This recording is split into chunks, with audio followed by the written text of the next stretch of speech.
diese heiße Schokolade. Dankeschön. Ist die heiß? Ja. Ich bin auch heiß.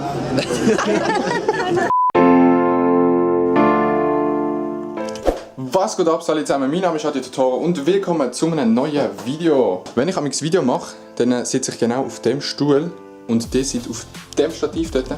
Aber heute sind wir mal nicht daheim und zwar gehen wir heute auf Basel und ich nehme euch einfach mal mit. Zwar gehen wir nämlich den Dunkin' Donuts austesten, also der erste Dunkin' Donuts in der Schweiz und ich würde sagen, die kommen einfach mal mit. Wir sehen, was passiert und... No one's ever heard. I wish I had a better voice that sang some better words. I wish I found some chords in an order that is new. I wish I didn't have to rhyme every time I sang.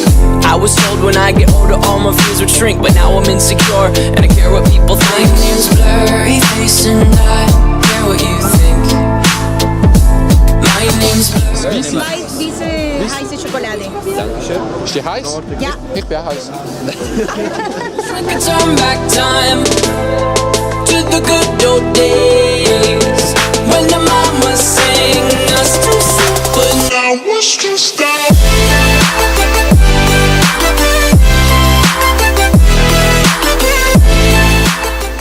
Jungs, jetzt kommt der really Test mit den Donuts. Hat sich gelohnt, im Coco einkaufen. Dann könnt ihr schauen, ob die Donuts gerne haben. Tube. Und weg. Ist confirmed. Mögen Sie Dunkin' Donuts oder nicht? Es wird jetzt entschieden, Jungs. Es wird jetzt. Und es kommt der andere und staubt ab, Jungs. Jungs, jetzt kommen wir. Oh fuck, jetzt kommen alle. Mates, Alter. Er läuft aber der gern breit, Alter. Loans and treehouse homes, we all would take the ladder. My name's blurry face and I care what you think. My name's blurry face and I care what you think.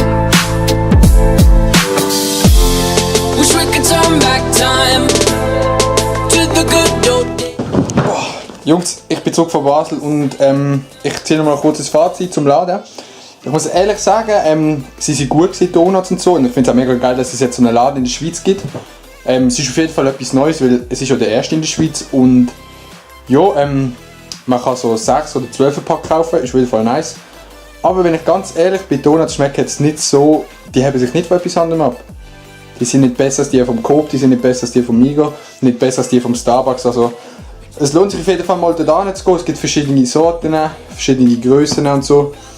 Und es ist einfach mal lustig, so etwas zu sehen und so lustig, dass es jetzt auch so einen Shop in der Schweiz gibt.